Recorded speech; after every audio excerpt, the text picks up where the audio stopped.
I was thinking, as I usually did on a Friday evening, weekends here, where am I going to go on Saturday, maybe Sunday? What clothes am I going to wear? What girls' numbers can I get?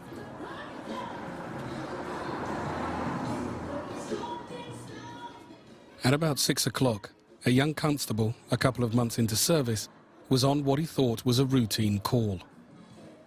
It was a warm day, I remember that, because I had just my shirt. Wasn't wearing a tunic, so I was in shirt sleeves, and we had new open collars there. You didn't have to wear a tie. With every young black man in Brixton seeing the police as the enemy, any event was ripe for misinterpretation. A fight in a pool hall was all it took to set things off. Eventually, I know that one man stabbed another man, and when you realise that he got stabbed, you run out of Stas's. I saw coming towards me from a distance someone running, not towards me, but in my direction. There was a huge hole, huge gap in his back. It was pouring blood. The police officer decided to question the injured youth, a local called Michael Bailey. I think he must have been weak because he fell over. Just as he fell over, there's a policeman that came down. I was then joined by several other black people. But we would all run out there thinking that, yeah, because, you know, you kids, you just want to see fire, innit? I tried to explain, but I mean, I was covered in his blood as well by now. And he managed to get away. A couple of minutes later, I heard on the radio that the van unit had found him and that they were trying to help him. Police records show the officers at the scene had already radioed for an ambulance, but the crowd refused to believe them. They're trying to nick the guy that's on the floor who's bleeding. So we're saying, look, can't you see that the man's bleeding? Can't you see that the man, it looks like he's dying? Because I'm sure I can remember he was changing colour. They were trying to help him in the back of the van, and people's perceptions again that they were trying to hurt him. The hospital was like 3-4 minutes down the road. You'll be there in 2 minutes as long as you put your sirens on. And they were saying, no, they can't do it, and they weren't going to take this guy in the back of their car. And it escalated from there. Within minutes, the misunderstanding had turned into a standoff as 40 black youths gathered around the police van with the stabbed man inside. I joined the melee. I joined the melee, so to speak. You got these three cops cornered, innit? And, you know what I mean, you're always being cornered by them. Next thing you know, bricks and stones and buckles start fling. Everything broke out right there and then. On that day, I was part of a team that drove around in a van, and the call came up for urgent assistance. Over the bridge. The operators on the radio at Scotland Yard were calling for all available units to make their way there. The nearest brick, the nearest bottle, whatever came to hand, I just picked it up and started throwing it. There were police cars abandoned in a haphazard fashion, maybe 3, 4, 5 or more. They had to back off, you know what I mean? And they couldn't, some of them couldn't even get in their cars and reverse up the road. They had to run. We didn't know what to do. There was cops struggling and fighting with people. The police were outnumbered, and this was on a scale that I'd never seen before. It was great. It was like what you always wanted to see. You always wanted to be a policeman, innit? That's just how it went. We eventually got back in the vehicles. We were all told to leave the area and go back to Brixton. So we did. We got in our vehicles and drove back. With surprise on their side, the 100-strong crowd had beaten 30 police officers into retreat. I felt at ease with myself. I didn't feel like I'd done something wrong. I just felt like I'd evened the score. With 6 officers injured and 4 police vehicles attacked, Brixton's police had been humiliated. But both sides believed the battle was over. As far as I was aware, that was it. You know what I mean? They got a good arse in and this would be it, you know? But now, stories were spreading about Michael Bailey, the stabbed man who'd sparked the unrest.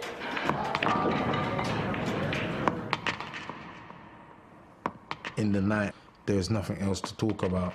We was all talking about it, and people knocking on the door. There was rumors around spreading that Michael had died. People were saying, oh, that, what kind of thing that? Why, how him for dead? If he is dead, it was because of it was definitely because of the police, because he was there for quite a while on the floor. The police stab up somebody. That's what alerted us. The police stab up somebody. And that went around Brixton like wildfire. The police have actually killed a youth. And we thought, oh my God, they really got it in for us now. But the injured man wasn't dead. He was recovering in hospital.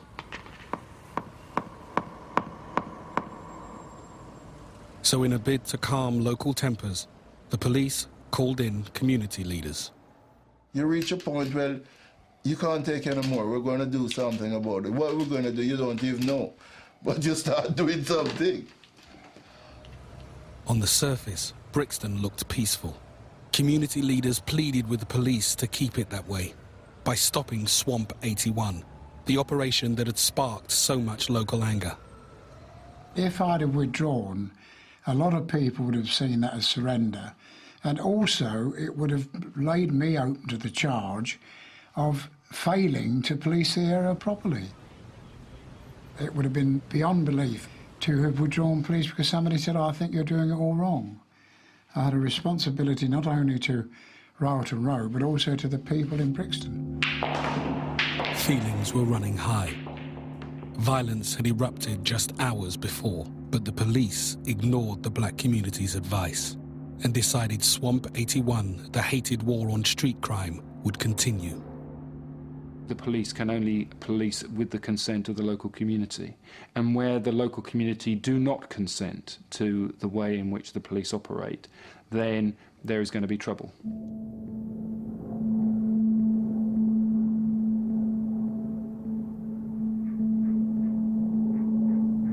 Saturdays, as a parish priest, my mind would have been concentrating on Palm Sunday the following day, and getting things ready for that. That morning, 48 plainclothes officers were getting ready to go out on patrol in Brixton to continue their operation. There were a lot of people there, and I do recall it felt, yeah, there was some tension in the air, but I couldn't put my finger on more than that. People who used to sleep till 3 o'clock in the afternoon were there in Brixton at 11 o'clock, just waiting to see what might happen next. Brixton looked a little more fuller than it did. Plus, there was a lot more police there. They're still stopping and searching people. They weren't interested in, like, let's calm it down because of what happened yesterday. It was still an intimidating kind of situation. That's the first time I could say we was ready for confrontation and we was waiting for something to react against. That thing came just before 5. A minicab driver came back to his base in Atlantic Road, just off the front line. That's where the minicab place used to be. It was an African minicab driver by the name of Wadada. A few minutes later, 2 plainclothes officers stopped and searched the driver and his cab for drugs. So anyway, they searched the car, they didn't find any drugs because obviously the man didn't have no drugs, he's just a minicab driver. As news of the incident with the cab driver spread through Brixton, a crowd began to gather. I remember kids running through the market. One guy kind of ran, and then 2 followed, and 10 followed, and so on. You're running because you're excited, because things is happening and you're not involved. And then when I actually got onto Atlantic Road, I couldn't believe the numbers. Just a mass of people. I thought, yeah, this is all good. Outside the minicab office, a row was breaking out. Now, according to one of the police officers, he was threatened by a man in the crowd. And he walked across and he stood on my foot. So I got up and I pushed him off. And he staggered back like a couple of steps and he came forward again, so I hit him. Next thing I knew, about 20-odd police officers in uniform officers came running across the street, and I said, so what, you're going to let them arrest me? When the police van arrived to take Johnny Brixton away, the crowd moved in. Anything could happen after this, anything. And that's when we realised, when we heard the sirens approaching us, this is where you got to stand up and fight now, and this is going to be the moment. By then, the police had picked me up. I was, picked me up off the floor, and they threw me into the back of the van. And that was rocked to the sides, and people were trying to squeeze in and kick it and smashing the windows. Hundreds of youths, black and white, were ready for battle at the top of the front line. But neither police nor rioters were prepared for the scale of events to come. The police van tore away, the first bricks were thrown, and desperate calls for reinforcements went out across the Met. We were hearing police officers screaming, absolutely screaming for assistance. And to be quite honest with you, I had a cold chill that came over me.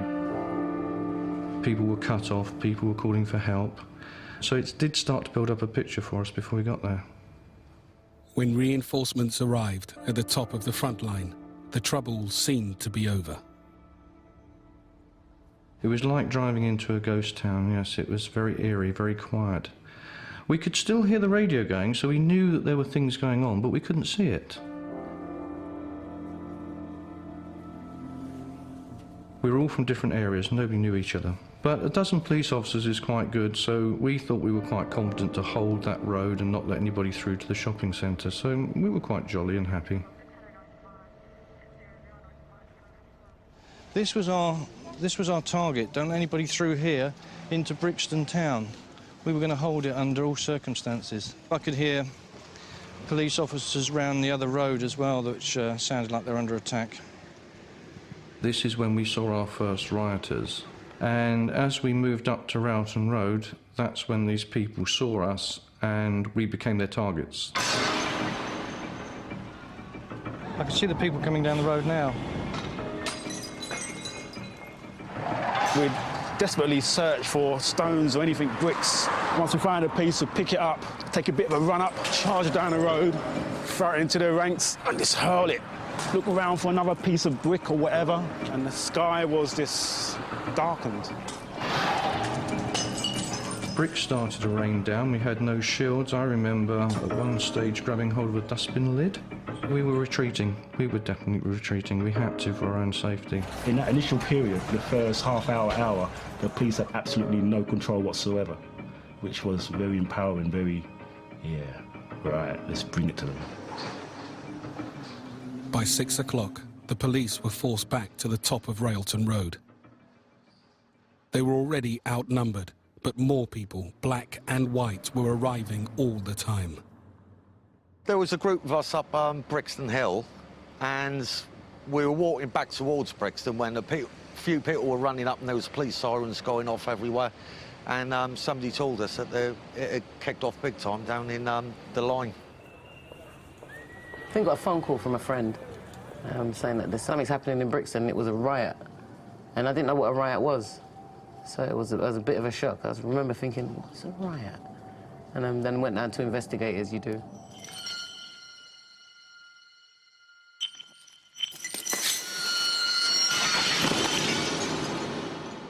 I mean, everywhere was getting smashed at once. People were just getting into the shops, Woolworths, Bon Marsh. Every jeweller's in town was getting done. A lorry was hijacked by a couple of lads on Brixton Road and driven into the jeweller's window, straight through the jeweller's window. And the window was so thick, plate glass or whatever, it just rolled down like a carpet. I think it was at that point in my mind, I just thought, right, I'm going to try and get as many things as possible.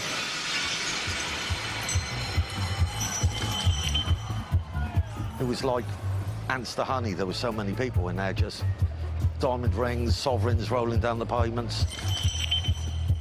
I sort of dragging stuff and things were on the floor, jewellery and rings. And then you sort of put what you could in your pockets. And I felt really elated. I thought, right, I've got some jewellery now. I don't know how I'm going to wear it, but I've got some jewellery.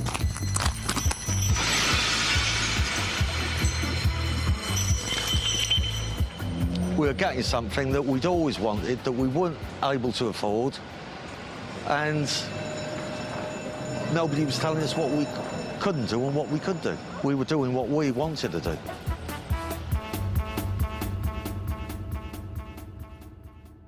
The Chief Superintendent at Brixton phoned me and said, it's getting very ugly down here. Streams of ewes, mostly black, running up down the streets, and windows have been smashed. And I think you ought to come down. And I said,